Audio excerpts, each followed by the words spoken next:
Johan অগাস্টিনবার্গের the stronger অবলম্বনে নাটক উত্তমা, রচনা রুদ্রপ্রসাদ সেনগুপ্ত। আরে কে তো কি, তুমি এখানে একা বসে আছো? ষষ্ঠীর দিন বন্ধুবান্ধবহীন একা বসে আছো? আহারে, সত্যি তোমাকে এমন দেখলে না আমার বড্ড খারাপ লাগে। ষষ্ঠীর দিন সবাই পুজোর মার্কেটিং করছে, বাইরে লোক কিচকিচ করছে, চারিদিকে আলো আলো, আর তুমি একা একা রেস্তোরাঁয় বসে আছো। জানো, গত বছরের আগের বছর দিল্লিতে ফিল্ম ফেস্টিভ্যালের সময় এক প্রডিউসার পার্টি দিয়েছিল বোনের বিয়ে উপলক্ষে। গিয়ে তো দেখি বরটা ফ্লাশ খেলছে এক কোণে, আর বউটা বসে বসে আগাথা ক্রিস্টি পড়ছে। Goodness gracious! আমি ভাবলাম শুরুটাই যদি এমন হয়, শেষটা কিরকম হবে বলো তো? বিয়ের পার্টিতে বসে বসে জুয়া খেলছে। তুমি বলবে কেন, বউটাও তো বাপু ডিটেকটিভ বই পড়ছিল। কিন্তু বলো, দুটো কি এক হলো? জানো কি তো কি, আমার মাঝে মাঝে মনে হয় তুমি বোধহয় মনোজিতের সঙ্গে ব্রেক অফটা না করলেই ভালো করতে। তোমার মনে আছে প্রেম তুমি আলিয়ার ফ্লোরে আমি সবচেয়ে জোর গলায় বলেছিলাম মনোজিৎকে তুমি ক্ষমা করে দাও, না হয় একটু বেশি ড্রিঙ্ক করে। নিশ্চয়ই মনে আছে তোমার। এতদিনে তোমাদের বিয়ে হয়ে যেত, বেশ সুন্দর সংসার হতো। তোমার মনে আছে গত বছর পুজোর আগের দিন এইখানে আমাদের দেখা হয়েছিল? তুমি আর মনোজিৎ খুব খুশি খুশি হয়ে বসেছিলে, প্ল্যান করেছিলে মোটরে কাশ্মীর যাবে।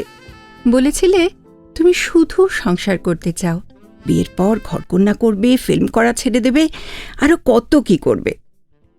সত্যি সত্যি কে তো কি, ঘরের ওই ছোট্ট কোণটায় যে কি মজা তুমি ভাবতেও পারবে না। বেশ একটা সাজানো বাড়ি, একটা কনসিডারেট স্বামী, আর আর মোটা সোটা কয়েকটা বাচ্চা। এর চেয়ে শান্তি আর কিচ্ছুতে নেই বলো। অবশ্যই তুমি বা এসব কি করে জানবে?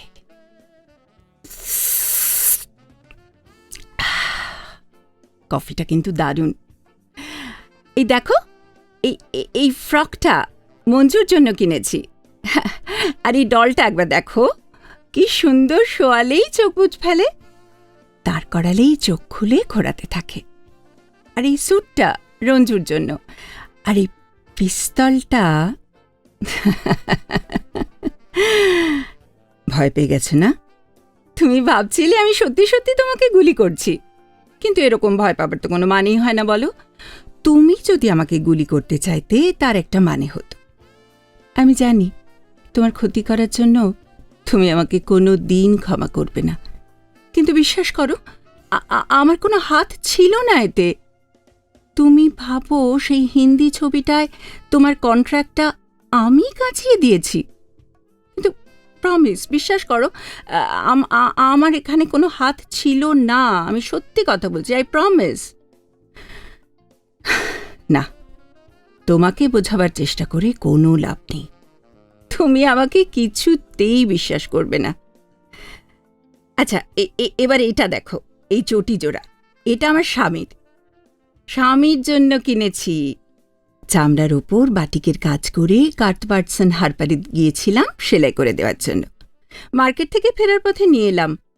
আমার আবার বাটিকের কাজ জঘন্য লাগে জানো, কিন্তু ওর না সব কিছুতেই বাটিক পছন্দ। তুমি তো ওকে চটি পায়ে দেখোইনি, সব সময় সুটেড বুটেড দেখেছ। কিন্তু জানো, চটি পরে না ও যখন হাঁটে কিরকম একটা অদ্ভুত লাগে, আর যখন চটে যায় তখন যেন ওর চটির খসখসানি আরও বেড়ে যায়। একদিন বাড়ি ফিরে, জানো তো, যখন চটিটা খুঁজে পায় না, তখন বলে মঞ্জুটা আচ্ছা দুষ্টু তো, লুকিয়ে রেখেছে। তখন না, বসে বসে তোমার সামনে স্বামীর সম্বন্ধে স্ক্যান্ডেল করছি। ইটস রিয়েলি নটি। কিন্তু জানো, he is darling, a real darling. তোমারও ওর মতো স্বামী হওয়া উচিত ছিল। আরে হাসছো কেন? জানো, ও না ভীষণ ডিভোটেড। ও আমাকে বলেছে, আরে আমার কথার মাঝখানে তুমি খিলখিল করে হাসছো কেন? ও আমাকে বলেছে সেবার যখন আমি মাইসোরে আউটডোর করতে গেলাম, তখন ওই যে কি নাম যেন বলল, গায়ত্রী, হ্যাঁ হ্যাঁ গায়ত্রী 2-1 দিন ওকে ভজাতে চেষ্টা করেছিল। জাস্ট ভাবো কি ইম্পার্টিনেন্স! আমি থাকতে কোনোদিন ওকে বাড়ির কম্পাউন্ডের দৃশ্যমানায় দেখতে পেলে না একেবারে চোখটা গেলে দিতুম। ভাগ্যিস ফেরা মাত্র ও নিজেই আমাকে সব কথা বলল। ভাবো যদি কোনো গসিপ থেকে কথাটা আমার কানে পৌঁছত, কেলেঙ্কারি হয়ে যেত। কিন্তু জানো, গায়ত্রী একা নয়, এটা আমি হলফ করে বলতে পারি। মেয়েরা ইন জেনারেল কেন জানি না ওর ব্যাপারে ভীষণ ক্রেজি। আসলে মিনিস্ট্রি অফ কালচারাল অ্যাফেয়ার্সে আছে তো, বোধহয় কালচারাল ডেলিগেশনের ভেড়ার তালে ওর পেছনে ওরকম ঘুরঘুর ঘুরঘুর করে, বুঝেছ? ওর ঠোঁট দুটো কিন্তু খুব অ্যাট্রাকটিভ। তুমি বোধহয় এক আধবার ওকে ইনভলভ করার তাল করেছ। তোমার ব্যাপারে না আমি সব সময় কেমন যেন একটা আনইজি ফিল করেছি। সে আমি 100% শিওর ও কোনোদিন তোমাতে কোনো ইন্টারেস্ট দেখায়নি। কিন্তু আমার সবসময় মনে হয়েছে তোমার যেন ওর সম্পর্কে কিরকম একটা গ্রাজ আছে। আচ্ছা, একটা কথা শোনো, আজ সন্ধ্যায় আমাদের ওখানে একবার চলো না, ডিনারে, প্লিজ। না বলো না। তোমার তো আমাদের উপর আর কোনো রাগ নেই বলো? অ্যাটলিস্ট আমার উপর তো নেই। কারোর সঙ্গে ইল ফিলিং হলে না কিরকম একটা কাঁটার মতো খচখচ করতে থাকে, বিশেষত তোমার সঙ্গে। দেখো, সেবারে তোমার সঙ্গে ওরকম করেছিলাম বলে না তুমি বোধহয় নাকি কি জানি, নাকি আসলে তোমার আমার বন্ধুত্বের ব্যাপারটা কিরকম একটা অদ্ভুত, তাই না? তোমার সঙ্গে যেদিন প্রথম আলাপ হলো সেদিন থেকেই আমি তোমাকে কিরকম একটা ভয় পেতাম, জানো? এত ভয় পেতাম যে তোমাকে কিছুতেই চোখের আড়াল করতাম না। সব সময় ফ্লোরে, পার্টিতে, ফিল্ম সোসাইটিতে, সব কিছুতে সব সময় তোমার কাছে কাছে থাকতাম। তোমার সঙ্গে শত্রুতা করার সাহস ছিল না, তাই তোমার বন্ধু হতে চেয়েছিলাম বলতে পারো। কিন্তু তবুও তুমি আমাদের বাড়ি এলে কেমন যেন একটা অস্বস্তি হতো। ও তো তোমার সামনে কেমন স্টিফ হয়ে থাকতো, অ্যাকচুয়ালি তোমাকে মোটেই স্ট্যান্ড করতে পারতো না। আর আমিও কিরকম একটা আনইজি ফিল করতাম, যেন অপরিচিত লোক তোমার ব্লাউজ থেকে বেরিয়ে থাকা ব্রায়ের স্ট্র্যাপের দিকে তাকিয়ে থাকলে চোখাচুকি হলে কীরকম একটা অস্বস্তি হয় না, ঠিক সেরকম। আমি ওকে বলতাম বি নাইস টু হার, কিন্তু ও কিছুতেই যেন মন থেকে মানতে পারতুম না। তারপর তুমি হঠাৎ উধাও হলে, শুনলাম মনোজিতের সঙ্গে আবার এনগেজড হয়েছ। আবার যখন আমাদের বাড়িতে আসতে শুরু করলে তখন ওর সঙ্গে তোমার খুব ভাব হলো, যেন এতদিন ওর সম্পর্কে তোমার আসল ফিলিংস তুমি লুকিয়ে রেখেছিলে। আর আশ্চর্য, আমিও কিন্তু তখন একটুও জেলাস ফিল করিনি। ফানি না? তারপর রঞ্জু হলো, ওর প্রথম জন্মদিনে আমরা বিরাট একটা পার্টি দিলাম। তুমি সকাল থেকে আমাদের বাড়িতে এসে খুব কাজ টাজ করলে, খুব খুশি টুশি, হ্যাপি মুড। সন্ধ্যাবেলায় মাথা ধরেছে বলে ছাদে গেলে, ও তোমাকে ডাকতে ছাদে গেল।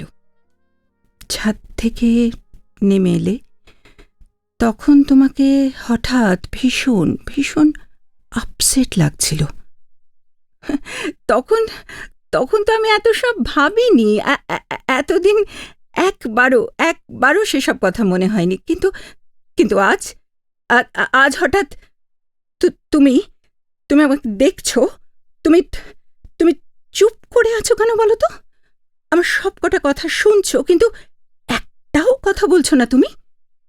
তখন থেকে তুমি চুপ করে আমার দিকে তাকিয়ে আছো, আর আমার মনের চিন্তাগুলো টেনে টেনে বার করে আনছো তুমি। তুমি মনোজিতের সঙ্গে ব্রেক অফ করলে কেন বলো তো? আর সেই সন্ধ্যের পর কেন তুমি আর আমাদের বাড়িতে আসোনি? কেন তুমি আজ রাত্রিরে ডিনারে আসতে চাইছো না সেটা বলবে?